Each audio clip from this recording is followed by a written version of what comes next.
अस्सलामु अलैकुम वरहमतुल्लाहि वबरकातुहु। अल्हम्दुलिल्लाह नहमदुहु व नस्तईनुहु व नस्तगफिरुहु व नऊज़ु बिल्लाहि मिन शुरूरि अनफुसिना व मिन सय्यिआति अअमालिना। मन यहदिहिल्लाहु फला मुदिल्ल लहु व मन युद्लिल्हु फला हादिय लहु। वअशहदु अन ला इलाहा इल्लल्लाहु वहदहु ला शरीका लहु वअशहदु अन्न मुहम्मदन अब्दुहु व रसूलुहु। फ़क़द क़ाल अल्लाहु तआला फ़िल क़ुरआनिल करीम वल फ़ुरक़ानिल मजीद।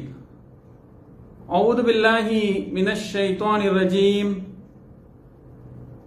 या अय्युहन्नास इत्तक़ू रब्बकुमुल्लज़ी ख़लक़कुम मिन नफ़्सिन वाहिदा व ख़लक़ मिन्हा ज़ौजहा व बस्स मिन्हुमा रिजालन कसीरन व निसाअ वत्तक़ुल्लाहल्लज़ी तसाअलून बिही वल अर्हाम इन्नल्लाह कान अलैकुम रक़ीबा। अम्मा बाद फ़इन्न अस्दक़ल हदीसी किताबुल्लाह व अहसनल हदी हदी मुहम्मदिन सल्लल्लाहु अलैहि वसल्लम।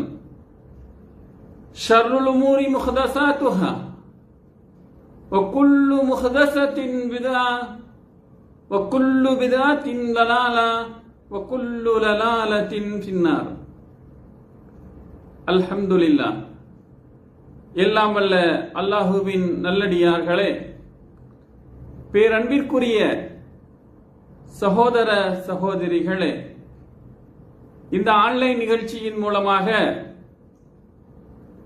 மார்க்க விஷயங்களை அறிந்து கொள்ள வேண்டும், அறிந்து கொண்ட விஷயங்களை நம்முடைய வாழ்க்கையிலே நடைமுறைப்படுத்த வேண்டும், எதையெல்லாம் நாம் அறிந்து கொண்டோமோ அதை மற்றவர்களுக்கும் எடுத்துச் சொல்ல வேண்டும் என்ற உன்னத நோக்கத்திலே இந்த நிகழ்ச்சியில் பங்கு பெற்றிருக்கக்கூடிய நம் அனைவர்களின் மீதும் அந்த ஓரிரையின் சாந்தியும் சமாதானமும் வற்றா பெருங்கருணையும் என்றென்றும் நிலவட்டுமாக என்று பிரார்த்தனை செய்தவனாக இன்னுரையை ஆரம்பம் செய்கின்றேன்.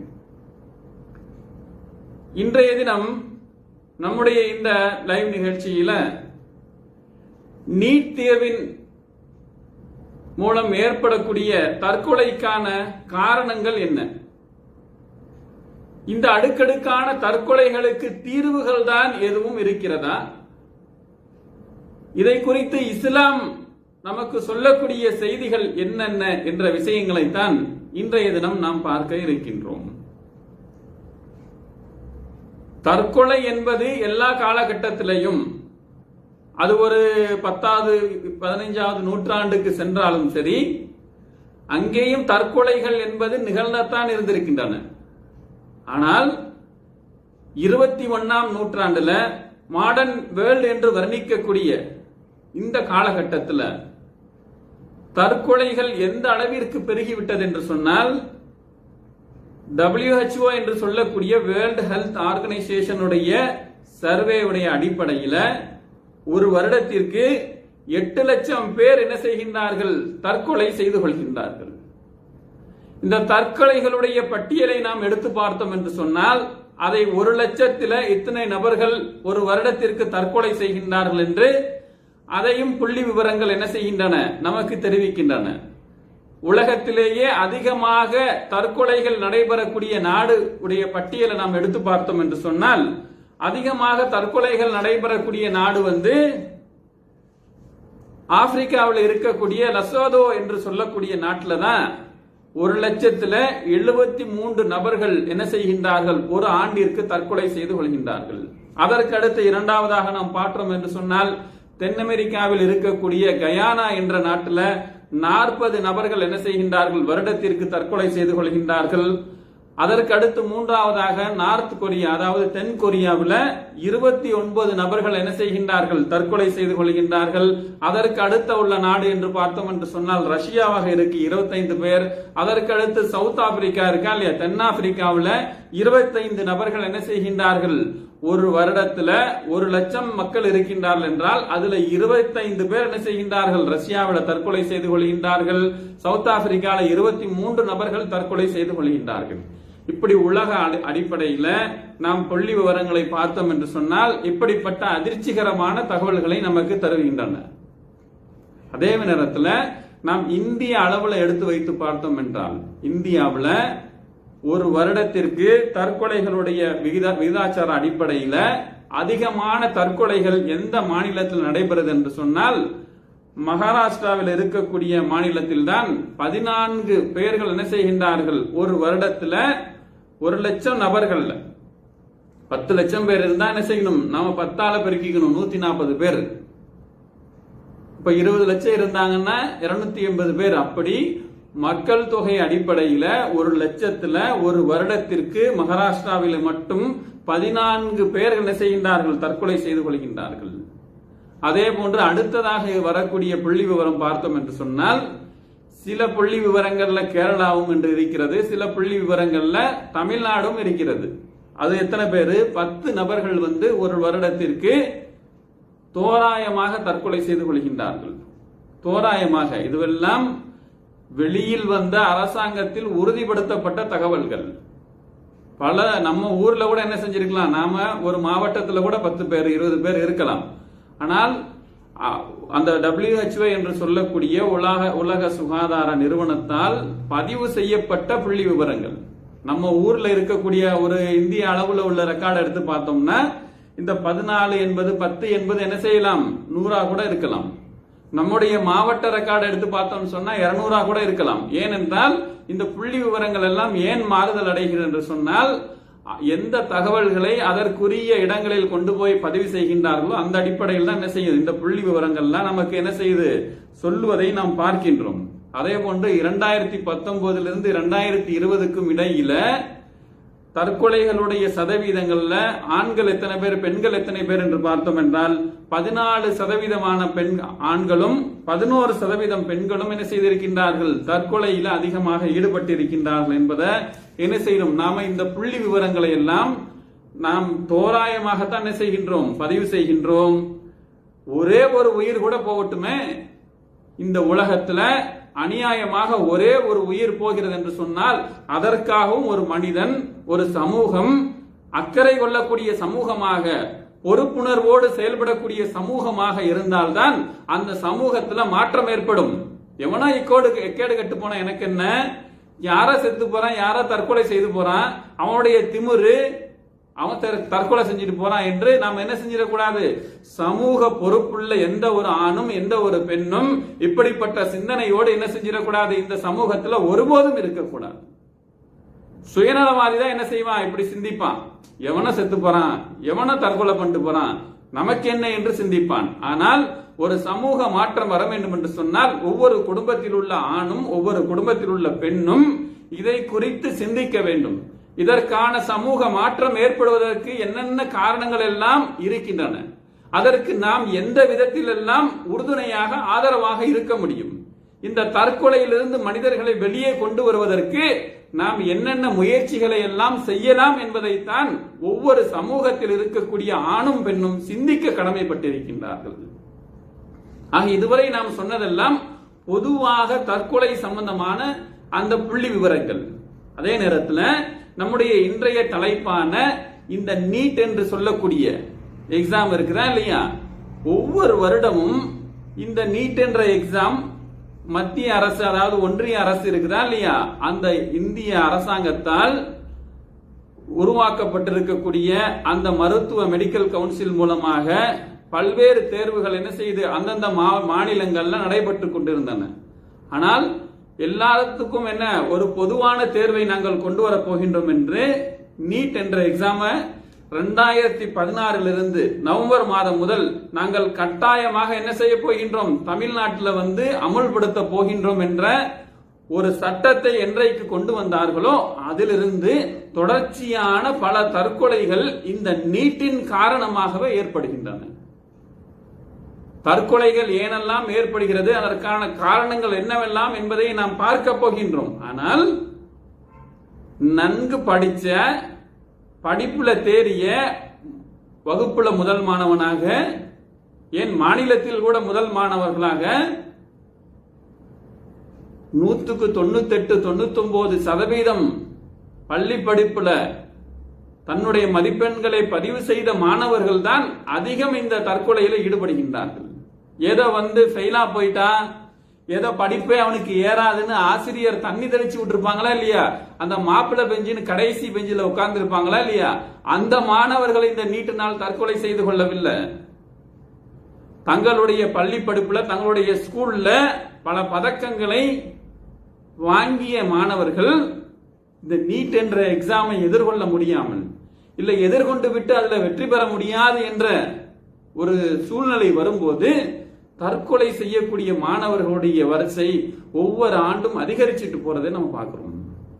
2016 அமல்படுத்தப்பட்டு 2017 நாடே மிகப்பெரிய சோகத்தில் உள்ளாகக்கூடிய அளவிற்கு அனிதா என்ற ஒரு மாணவி என்ன செய்தார், இந்த நீட் என்ற எக்ஸாமுக்கு எதிராக பல்வேறு தொடர் போராட்டங்களை அவர்கள் முன்னெடுத்து கடைசியில் என்ன தவறான ஒரு முடிவை எடுத்து தற்கொலை செய்து மிகப்பெரிய ஒரு துயரத்தை அவருடைய பெற்றோர்களுக்கும் இந்த சமூகத்திற்கும், ஏனென்று சொன்னால் இந்த நீட் என்ற எக்ஸாம் பல தற்கொலைகளுக்கு பல காரணங்களை நாம் பார்க்க இருக்கின்றோம். ஆனால் இந்த நீட் என்ற எக்ஸாம் மாணவர்கள் மீது சுமத்தப்பட்ட மிகப்பெரிய ஒரு அநீதி.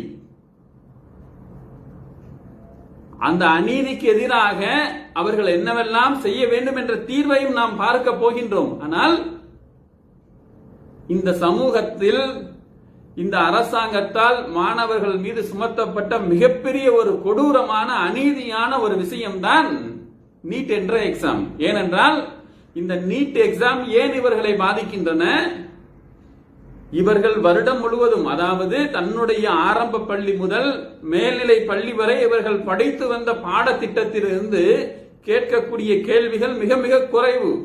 ஆனால் இவர்கள் படிக்காத ஒரு சிலபஸ்ல இருந்து அதிகமான கேள்விகளை கேட்டு, அதனாலதான் 198-99% மதிப்பெண்களை தன்னுடைய சிலபஸ்ல பெறக்கூடிய மாணவர்கள் இந்த நீட் என்ற எக்ஸாமுடைய பயத்தினால் அதை எதிர்கொள்வதற்கு போதிய வழிகாட்டுதல்கள் அரசாங்கத்தாலும் பள்ளிக்கூடத்தாலும் பெற்றோர்களாலும், இதை தாண்டி சமூகத்தில் இருக்கக்கூடிய அந்த சமூக ஆர்வலர்களாலும் அவர்களுக்கு மத்தியில உருவாக்கப்படாமலேயே இந்த மாணவர்கள் மீது தொடுக்கப்பட்ட ஒரு மிகப்பெரிய போர் என்று கூட நாம் சொல்லலாம்.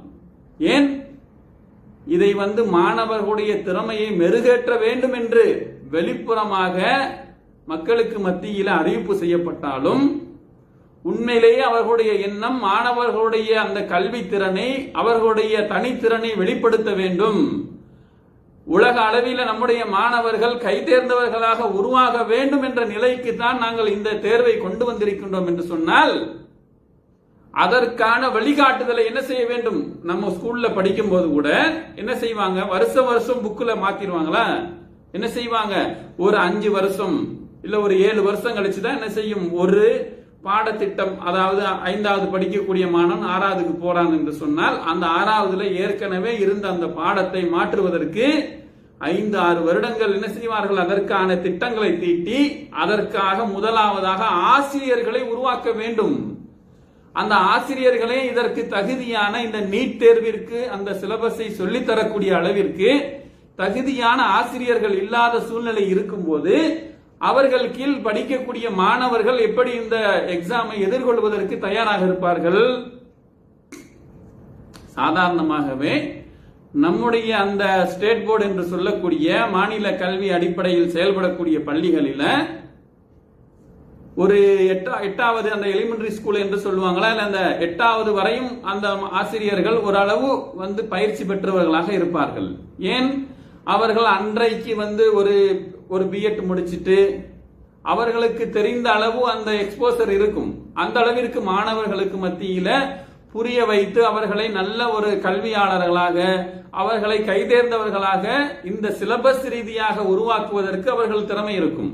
ஆனால் அதை தாண்டி ஒரு ஆசிரியர் ஒரு மாணவருக்கு உருவாக்க வேண்டிய பல திறமைகளை அவர்களிடத்தில் கொண்டிருப்பார்கள். ஆனால் இன்றைக்கு ஆசிரியர்கள் எல்லாம் எப்படி எம்எட் எம்ஃபில் எல்லாம் படித்திருக்கின்றார்கள். ஆனால் அவர்கள் எல்லாம் போதிய கல்வி அறிவோடு அந்த துறை சார்ந்த அறிவோடு அவர்கள் இந்த ஆசிரியர் துறையில புகுந்திருக்கின்றார்களா, இல்லை அவர்களுக்கு இருக்கக்கூடிய அந்த கோட்டா இருக்குமா இல்லையா? பல கோட்டாக்கள் இருக்கும். ஆசிரியர் வேலையில சேருவதற்கு பல கோட்டாக்கள் இருக்கும். பல குறுக்கு வழிகளில் எப்படி பல வேலைகளில் சேருவாங்களோ அதே போன்றுதான் ஆசிரியர் துறையிலேயும் போதிய அளவு அவர்களுக்கு தேவையான அந்த திறமைகளை இல்லாத நபர்கள் எல்லாம் என்ன செய்கின்றார்கள், இருக்கின்றார்கள்.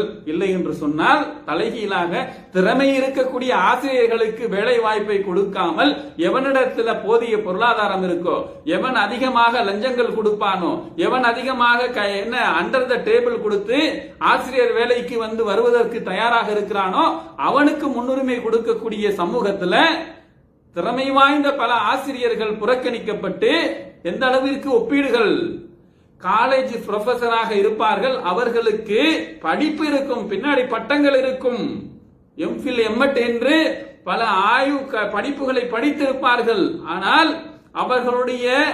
அவர்கள் படித்து எக்ஸாம் எழுதக்கூடிய அளவிற்கு திறமை இருக்கும். ஆனால் அவர்கள் அடுத்தவர்களுக்கு பாடம் நடத்தி அவர்களுக்கு ஒரு மாணவனை உருவாக்கக்கூடிய அளவிற்கு திறமை இருக்கிறதா என்று பார்த்தோம் என்று சொன்னால் அவர்கள் அந்த 5வது 6வது மாணவனுக்கு எடுக்கக்கூடிய அளவிற்கு கூட அந்த எக்ஸ்போசர் இருக்கிறால் அந்த பிரசன்டிங் பண்ற அந்த திறமை இல்லாமல் இருக்கும்.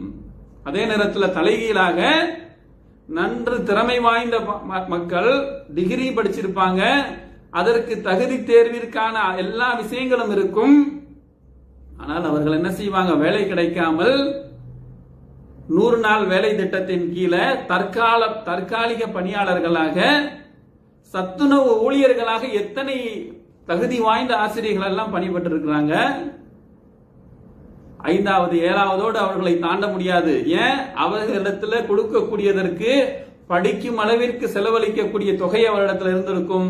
ஆனால் அவர்கள் செலவழித்து அந்த வேலையை பெறக்கூடிய அளவிற்கு சன்மானங்களாக கொடுக்கக்கூடிய அளவிற்கு அவர்களிடத்துல என்ன செய்யல, அவர்களுக்கு தேவையான பணங்கள் இல்லை.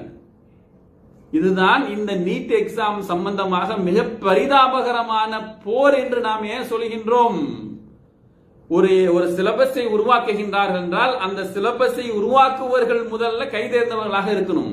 நிலைமை என்ன, ஆரம்பம் முதலே என்ன பேசிக் அடிப்படையே என்ன தவறாக இருக்குது, அஸ்திவாரமே ஒழுங்காக போடவில்லை என்று சொன்னால் பிறகு அதற்கு மேல எத்தனை 1 மாடி இல்ல 10 மாடி எங்க கட்ட முடியும்?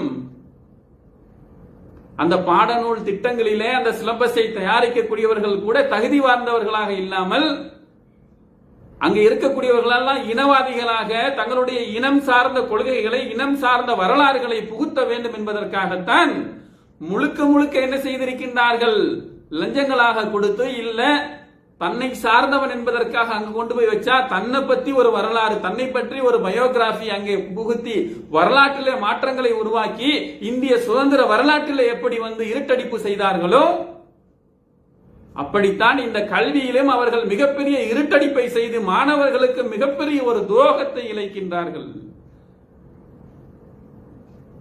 ஆக மாணவ செல்வங்கள் தற்கொலைக்கு போவது தவறான ஒரு விஷயம்தான். ஆனால் அந்த தற்கொலைக்கு ஆணிவேராக முழுமுதற் காரணமாக இருப்பது அடிப்படை முதல் படிப்பு, அவர்கள் உருவாக்கி வைத்திருக்கக்கூடிய அந்த படிப்பிலேயே கோளாறு இருக்கிறது. ஆக அந்த பாடநூல், அந்த சிலபஸை உருவாக்கக்கூடிய தகுதி வாய்ந்த ஆசிரியர்களை முதல்ல நியமிக்க வேண்டும். அவர்கள் நியமித்து அதை பயிற்றுவிக்கக்கூடிய, அதை மாணவர்களுக்கு ட்ரைனிங் கொடுக்கக்கூடிய தகுதி வாய்ந்த ஆசிரியர்களை பள்ளிக்கூடத்தில் என்ன செய்யணும், உருவாக்க வேண்டும். அப்படிப்பட்ட மாற்றத்தை கொண்டு வந்து நீங்க என்ன செய்யணும், எந்த நீட் என்ன எந்த இதை வேணா கொண்டு வாங்க, அதை படிப்பதற்கு தகுதி வாய்ந்தவர்கள் தான் நம்முடைய மாணவர்களாக இருக்கின்றார்கள். ஏன், உலக அளவில் உள்ள புள்ளி விவரங்களை எடுத்து பார்த்தோம் என்று சொன்னால் அதிக அளவுல இந்திய மாணவர்களுக்குத்தான் எல்லா இடங்களிலும், நாம வெளிநாடுகளில் பயணம் செய்வதனால பல நாடுகளில் உள்ள சர்வேக்களை, பல நாடுகளில் உள்ள பத்திரிகைகள் எல்லாம், நியூயார்க் டைம்ஸ், எந்த பத்திரிகை வேண்டுமானாலும் எடுத்து நீங்கள் பிசினஸ் சம்பந்தமான விஷயங்களை ரிசர்ச் பண்ணாலும் சரி, எந்த விதமான மேகசின்ஸ் எடுத்து அதுல ஆய்வு கட்டுரைகளை எழுதக்கூடிய மாணவர்கள், அதிலே கைதேர்ந்த ஆசிரியர்களாக இருக்கக்கூடியவர்கள் யார்? ஐடி என்று சொல்லக்கூடிய இன்ஃபர்மேஷன் துறை இருக்குதா இல்லையா, அதாக இருக்கட்டும், மெடிக்கல் துறையாக இருக்கட்டும், எல்லா துறையிலும் வல்லுநர்களாக உலக அளவில் டிமாண்ட் யாருக்கு இருக்கிறது? இந்தியாவிற்கு தான் இருக்கிறது. அதான் பில்கேட்ஸ் பத்தி சொல்லுவாங்களா இல்லையா, இந்திய மாணவர்கள் எல்லாம் அமெரிக்காவிற்கு வருவதை நிறுத்தி விட்டார்கள் என்றால் நீங்க என்ன செய்வீங்க என்றால், நான் என்னுடைய நிறுவனத்தை அமெரிக்காவில் மூடிவிட்டு இந்தியாவில் என்னுடைய நிறுவனத்தை தொடங்கி விடுவேன் என்று சொல்லக்கூடிய அளவிற்கு உலக அளவில் கல்வி தரத்தில் உயர்ந்த இடத்துல இருக்கக்கூடிய அளவிற்கு நம்முடைய மாணவர்களுக்கும் நம்முடைய துறை சார்ந்த வல்லுநர்களுக்கும் உலக அளவில் மிகப்பெரிய எதிர்பார்ப்பும் மிகப்பெரிய ஒரு டிமாண்ட் இருக்குது. அது மட்டுமா, உலக அளவில் மேலை நாடுகள் அமெரிக்கா, சிங்கப்பூரை தவிர்த்து மற்ற நாடுகள்ல இருக்கக்கூடியவர்கள் எல்லாம் சிகிச்சைக்காக அதிகமாக பயணம் செய்யக்கூடிய ஒரு நாடு இருக்கிறது என்று சொன்னால், மருத்துவ துறையில மிகப்பெரிய சாதனைகளை, அது பைபாஸ் சர்ஜரியாக இருந்தாலும் சரி, மிகப்பெரிய வியாதிகளுக்கெல்லாம் சிகிச்சை அளிக்கக்கூடிய உலக அளவிலே மக்கள் வந்து கூடக்கூடிய மருத்துவ துறையுடைய சென்டர், அதாவது மக்கள் வருவாங்களா இல்லையா, சங்கமிக்கக்கூடிய ஒரு இடமாக இந்தியாவுடைய மருத்துவத்துறை இருக்கிறது. இந்தியாவுடைய மருத்துவர்கள் தான் உலக அளவுல, இந்தியாவில் அவர்கள் சிகிச்சை அளித்தாலும் சரி, உலக அளவில் அவர்கள் சிகிச்சை அளித்துக் கொண்டிருந்தாலும் சரி, இந்தியன் டாக்டர்ஸ்க்கு தான் அதிகமான டிமாண்ட். அவர்களுக்கு பின்னால் தான் மருத்துவ நோயாளிகள் எல்லாம் அவர்களுக்கு பின்னால் செல்லக்கூடிய ஒரு சூழ்நிலை தான் இருக்குது. ஆக இந்த நீங்கள் வைத்திருக்கக்கூடிய ஏற்கனவே இருந்த அந்த கல்வியில் படித்தவர்கள் தானே இவ்வளவு கைதேர்ந்த மாணவர்களாக, கைதேர்ந்த வல்லுநர்களாக, கைதேர்ந்த மருத்துவர்களாக உருவாகி இருக்கின்றார்கள். அப்படி இருக்கும்போது ஏன்பா மாணவர்கள் மீது இப்படிப்பட்ட ஒரு போரை தொடுத்து அவர்களுக்கு ஒரு மிகப்பெரிய துரோகத்தை இழைத்து அவர்களுடைய வாழ்க்கையிலேயே மிகப்பெரிய ஒரு அநீதியை ஏற்படுத்தி இருக்கீங்களே? இந்த ஒரு நீட் என்ற எக்ஸாமை எழுதித்தான் தன்னுடைய திறமையை அவர்கள் நிரூபிக்க வேண்டுமா? நாம் சொன்னபடி உலக அளவில் இருக்கக்கூடிய சர்வேவை, உலக அளவில் இருக்கக்கூடிய புள்ளி விவரங்களை எடுத்து வச்சு பாருங்க. ஒரு வருடத்திற்கு எத்தனை நோயாளிகள் வெளிநாடுகளிலிருந்து இந்தியாவிற்கு சிகிச்சை செய்வதற்கு வருகின்றார்கள்? பல கோடீஸ்வர நாடுகளில் இருக்கக்கூடியவர்கள் கூட நம்முடைய நாட்டை தேடி வருகின்றார்கள் என்றால் அதற்கு காரணம் என்ன? இந்தியாவிலே வளர்ந்திருக்கக்கூடிய மருத்துவ துறையில் ஏற்பட்டிருக்கக்கூடிய புரட்சி. ஆக இதையெல்லாம் சிந்தித்து ஒரு பாடநூலை, அதாவது ஒரு சிலபஸை உருவாக்கக்கூடியவர்கள் இதையெல்லாம்